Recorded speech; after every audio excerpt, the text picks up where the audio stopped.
Welcome to episode 9 of Podcast Payoffs. My name is Gord Vickman, here with the founder of Strategic Coach, Dan Sullivan. Dan, having a good day? Yeah, this is a great day, and we're just coming off a previous podcast where we got to the end of it, and Gord, you reminded us that we didn't follow any of our strategies for actually doing the last one. I have a fast filter here, which we had laid out to prepare the previous show, and then we started talking about improvisation and surprising each other, and then we just ended up improvising the entire show. Yes, but I had read your two fast filter, and for those of you who aren't familiar with Strategic Coach, the Strategic Coach consists of thinking tools, and so we have, going back 30 years, we have hundreds of different ways of thinking and getting your thinking kind of prepared and warmed up and flexible before you actually go into a situation where you don't have to worry about what happens in the situation because you've already prepared your thinking for the situation. So even though we didn't follow the fast filter, and I should say the fast filter simply asks you what's the project, what's the best result that can come from this project, what's the worst result if you don't do it the way it should be, and then what would be 5 measurements that you had been successful, that you could say at the end, yep, we did this, we did this, we did this. This is one of my 2 or 3 go-to thinking processes before I go into a podcast, before I go into a video, before I do a new workshop, before I have any kind of meeting. I always go through, what's the project here, because my life is just created out of projects. And then what's the best possible result? And I visualize it. It's like I'm rehearsing what the best possible result, and what's the worst possible result that I don't want to go anywhere near. And then, what are my benchmarks? What are my measuring sticks for we really did a good job at the end of it? I would say that last podcast series, it actually was above what I was expecting because we got on a new idea and we just developed the new idea as good improv partners back and forth between it. Just fun to say yes and see where it goes. And further to the impact filter, if you are, as Dan mentioned, new to Strategic Coach and you're curious about the impact filter, or you want to get a copy of the ebook, The Extraordinary Impact Filter, just head on over to strategiccoach.com, click store, and you can get your copy of the ebook or the hard copy. It's available for you to have. And if you get that, there's also a 2-hour audio and there's a 45-minute video, and then a scorecard of the right kind of mindsets that you have to take maximum advantage of the impact filter. Well, that's a great segue into this episode of Podcast Payoffs, because one of the things that comes up a lot when we do webinars, Ask Dan webinars, and the questions that come in through the podcast website is the subject of habits. The subject of habits is really exploding lately. You can go to any of the, quote unquote, self-help sections of any bookstore or online. There seems to be a limitless amount of guides to creating better habits and getting rid of bad habits, getting more good habits, and setting everything up. And people want to know about your habits, Dan. So I was thinking to link this back to podcast, The Winning Habits in the New Media Age. So Strategic Coach very recently just eclipsed the 30th year. And things are a lot different now in terms of how you're marketing Strategic Coach in the age of new media as opposed to how it used to be. So what was it like when you started? How were you getting the word out to let people know that you were now going to be doing workshop coaching as opposed to one-on-one? Because you were essentially starting from scratch. You were a one-on-one coach. You wanted to build a workshop model. So you can stand on a balcony and scream it from a rooftop if you'd like, but you're not going to get the people's ears that you're actually looking for. So how did you go about building that? Well, first of all, I had about 40 clients who were one-on-one clients, and I had, habituated them, since we're using the word I had habituated them to doing annual plans. So it would be based on today's date a year from now, and what are the results that you're going to have, and then punctuating the year with 90-day action, decision-making, achievement. And then if you did 4 good quarters where you took apart the 1-year goal and then you gave yourself a chance just to focus on certain improvements every quarter, I would say if they were serious about it and they stuck with it, they usually came in at about 150% of what they thought they were going to achieve. And it was just a fact of deciding what was really important, deciding what time was really important, and then just staying focused. And I was the coach who kept them on track. I simplified it in terms of it wasn't 20 things, it was 5 things. It wasn't achieving everything. It was achieving things that a year from now, if this is achieved, it's a great year. And getting them real clear on what that would be, because it's not the type of thinking that people unaided will actually do inside their head. They have sort of bumper sticker goals, or they have T-shirt slogan goals. You know, I'm going to have a better relationship a year from now.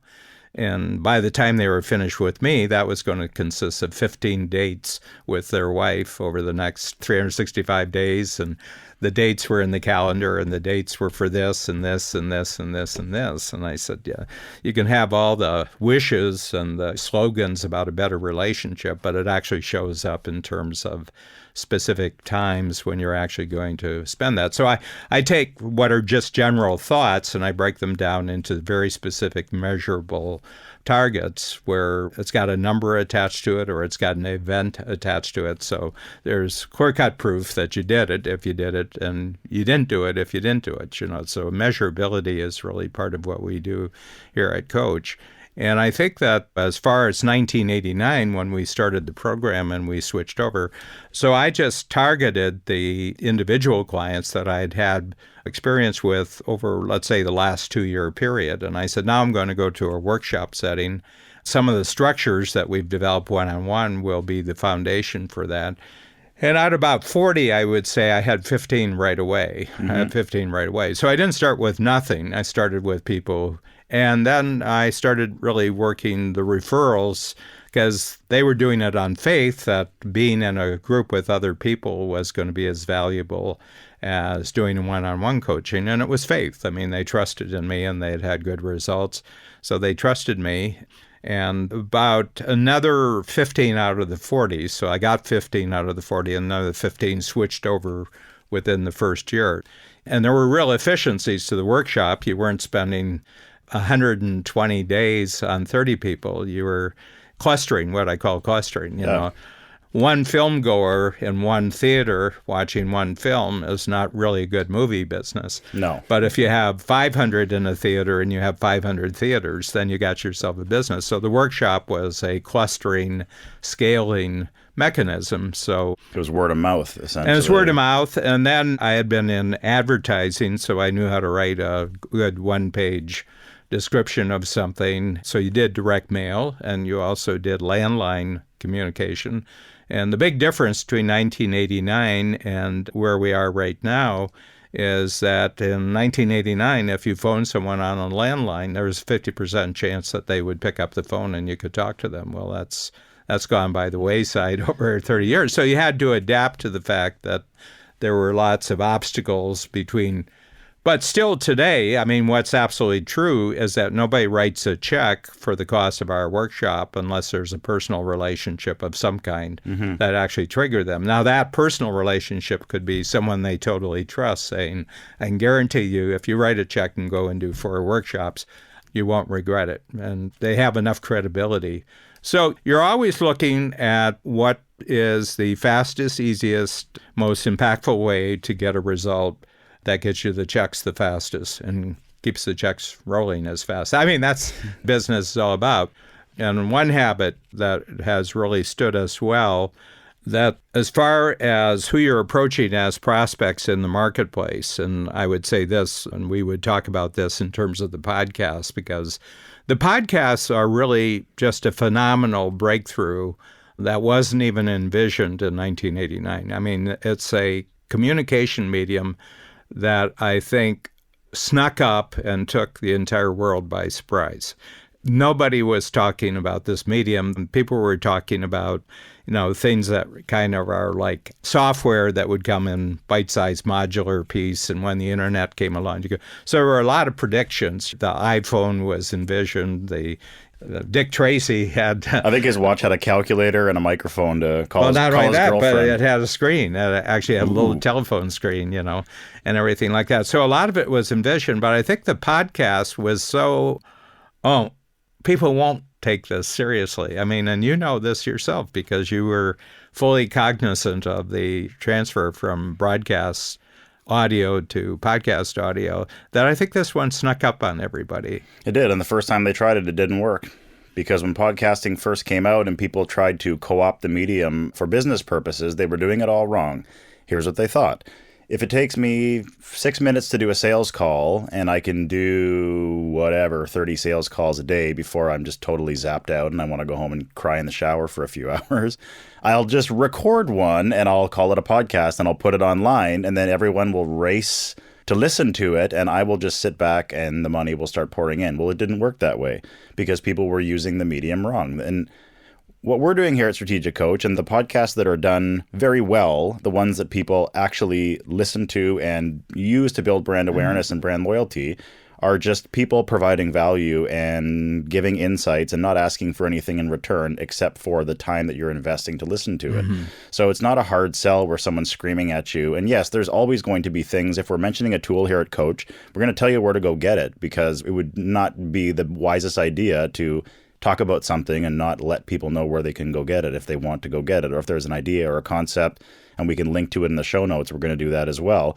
So when people started to figure out, let's say maybe, I would say around like 8 years ago, that's the comfort zone, like 7 to 10 years ago, or somewhere around there, is when people started to realize that providing value to the people that are listening to you and letting them make their own decisions and using it as a relationship builder as opposed to a hard sell sledgehammer was widely more effective than what they had been doing previously, because the old ways didn't work.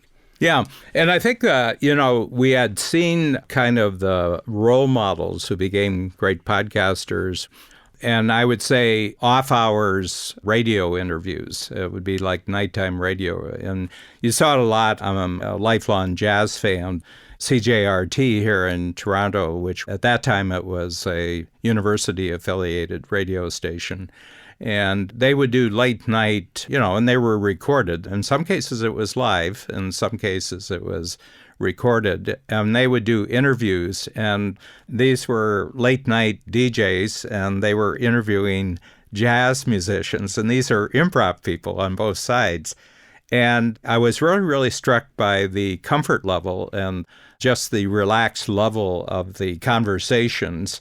And it depended upon, the comfort level of the musician who was being interviewed, but it depended a lot on the jazz knowledge of the DJ. They just knew a lot about jazz. They weren't musicians for the most part. They weren't musicians, but they were big fans. And they could ask all sorts of questions. Where did you appear? What kind of clubs have you been in? Which musicians have you played with? What's your favorite as far as other composers and that? What have you done yourself? So it was all freewheeling, and I found that very, very comfortable, very comfortable. But it brings up, we've just met recently, and he's in Strategic Coach. Actually, I'm talking to him on a Zoom call because he's going to be a keynote speaker at a conference, special conference that we have for our Free Zone Frontier community in February in Phoenix. And it's Chris Voss. And Chris, for a better part of 20 years, was one of the top hostage negotiators in kidnappings and terrorist situations for the FBI. And I was so struck by his approach. He has a real presence, Chris does. Yeah, but regarding habits, and he talked about all his preparations, like he was a volunteer for suicide hotlines. How do you handle someone who says, I'm going to commit suicide in the next 10 minutes, and actually get them to postpone it for a week? Do it tomorrow. And then the likelihood that they would was greatly diminished. Which is great. And, they told them that if you're still talking after 15 minutes, you're not being a service to our service, and you're not being a service to the person on the other. You're just creating a dependency, but you're not doing any good. Anyway, so he just has a total take on how people actually respond to human interaction that just struck me as really unique and really instructive. But one thing he said, and somebody asked him about, the kind of preparation you have to do to deal with hostage takers, where death is part of the reality. And he said, well, one thing I'll tell you right now is nobody rises to the occasion. you default to your highest level of previous preparation. And I think that puts the spotlight, Gord, right on what habit's all about. You practice and practice and practice and practice before you get into a situation so that regardless of what happens, that you've already prepared. And that's one of my habits that I always have. I want to be completely loose, and I want to be completely interactive, and I want to be completely responsive in any situation when, I'm in a live audience, it might be a workshop room, or I'm on a podcast with yourself or someone else, that I feel totally prepared that regardless of what happens, I think I'm going to do just fine. But people want to know, how regimented is your life truly? From the minute you wake up to the minute you go to sleep, are you structured, and are you doing the same things every single day at the same time with, almost religious regularity? Or do you give yourself leeway to kind of move things around, and as long as the things get done? First of all, I'm a performer, and I think I'm a front stage performer, and I think I'm an improv performer. Okay, but that doesn't mean I haven't prepared in my mind for different eventualities. Okay, but the other thing is that I don't manage myself, and this is probably a real departure from most entrepreneurs, and that is that I'm not in control, I'm in charge. Okay, so I'd like to make a distinction with that. Yeah, explain that for those who might not get it. Well, for being in charge means that I'm the one with the vision, so I'm putting a vision out in front. This is what we're going for. And charge sort of relates to the word energize or electrify. So my whole point as, I'm an owner in Strategic Coach, and I'm considered, a boss in Strategic Coach, but I try to not operate from there, but I am the person who has the most confidence and greatest clarity about where I think our company is going, along with Babs, my partner. But I'm the one with the clearest vision and the greatest confidence about where our workshop program is going to go, where the intellectual capital is going to go. So my job is to do a great job in getting people excited about the future, getting engaged with the future, and actually put measurements to it to actually talk about that. So as a result of that, my time is actually managed by other people. I have a scheduling manager, so I never schedule anything. I simply say what I want scheduled, and my scheduling manager works with other project managers, and they work with you for the podcasts, and we have program materials have to be created, and we have a new book has to be created. So I have project managers, and they manage the projects. I don't manage the projects, and they slot me in where I'm one of the key players that has to contribute to the project, whether I'm speaking or whether I'm writing has to come from me, or some visuals have to come from me. So the one thing that's a habit is that I never manage myself. I'm always managed by other people. Second habit I have, I don't do anything that's not structured in a project. Okay, so I don't have any processes like some people have weekly meetings. Every Monday at 9 o'clock we have a meeting. To me, that's worthless. Well, what if we don't have anything to talk about on Monday? We're going to go through an hour of talking just because it's a process.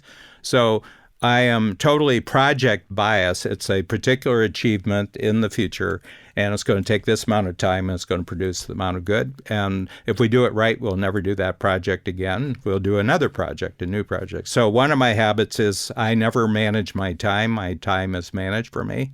And the other thing is everything is project-based.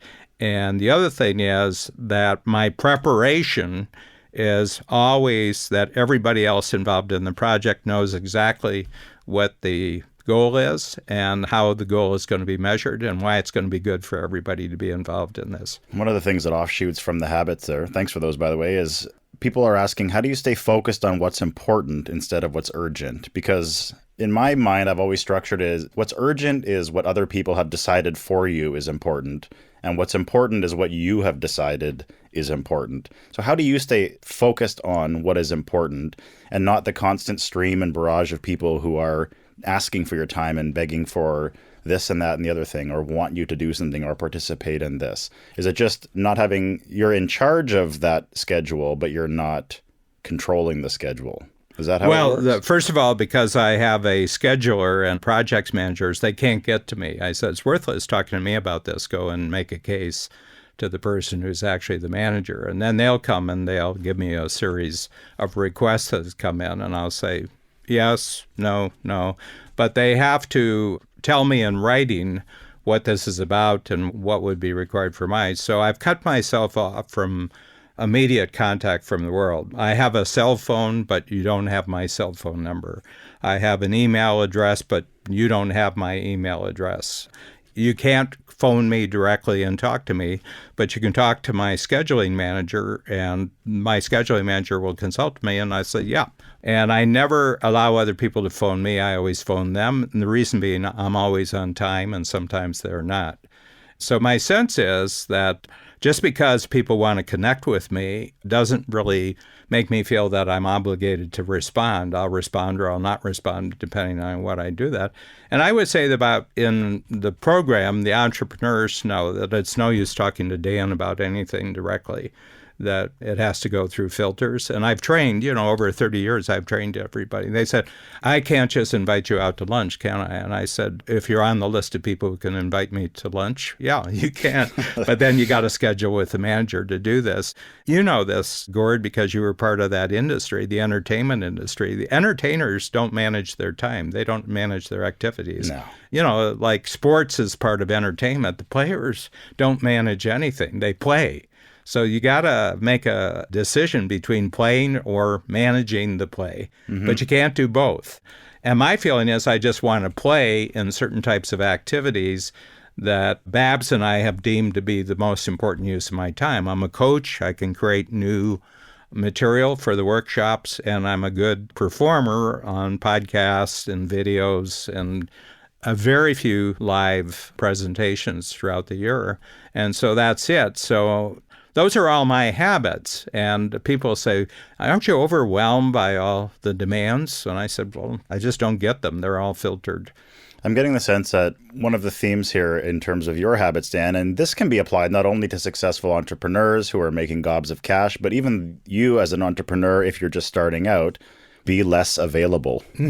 Be less available. And what does that say about social media, where people believe that being present on every single social media platform, constantly shrieking out to the world, getting involved in everybody's discussions and disputes, you're just saying, leave all that to the other people and you focus on what's important by being less available. Because that's something any entrepreneur, it doesn't matter if your company makes $10 a year or $10 billion a year, be less available. Is that I think, distilled? first of all, there's a sales job that the electronics people, everybody who's involved in electronics communication, has sold, that there's something immoral about not being available.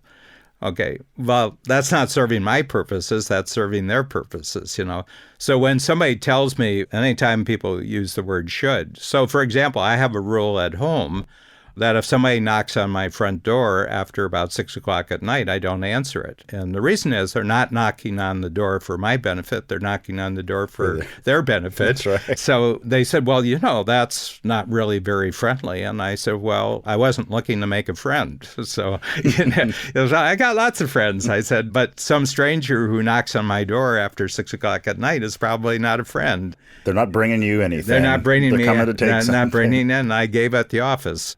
And everything. So I think that we're learning in this world where, theoretically, you can be virtually connected all the time to vast numbers of people, that you got to rely on common sense about this.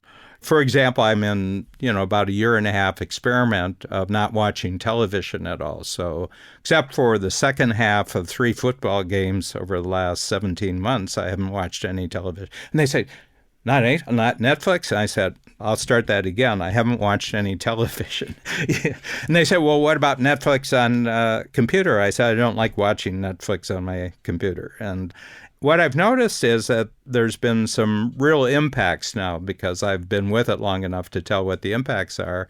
And one of the things is, I'm not sensing any crises in the world. I'm not sensing any conflict. In my everyday world, I'm not sensing world conflict, world crisis, or anything. And I'm coming back to the notion that, except for the news media and the entertainment media, there would be no conflict and crises in the world, that this is all generated Of course it is. For them to actually get you emotionally engaged with something such that you would make a purchase of something. Or just click something in a fit of rage. If we get off the computer for a little while and we go out and talk to our friends and neighbors, you might notice that the world is a much more peaceful and harmonious place than a lot of people would have you believe. Yeah, well, I'm on the computer all the time, and I'm a big internet fan, but it's mostly written articles that I'm looking for because it's a wonderful medium if you're a reader, because they archive everything and they cross-relate everything. And if you approach it properly, like, Google just gets better. I've noticed from year to year that I can write a question and the answer I get from Google is more useful from one 12-month period to the other. So I don't have any pro or con attitude towards any technology. I said, does it fit in with my purpose? And that's a habit. I always ask my question, am I interested in this? And I said, well, is it interesting to what I'm trying to achieve? So I think you have to be more focused. And I love what you said there, that if you're not available, that means that the value of your time just went up. Through the roof. Yeah.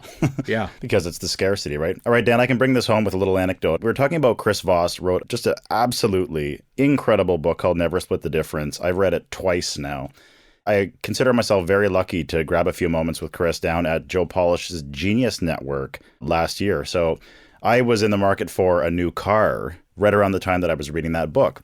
And after having read just the first 3 chapters, I went into the negotiation and using the techniques and tips that Chris Voss had explained, which is, empathy and mirroring and whatnot.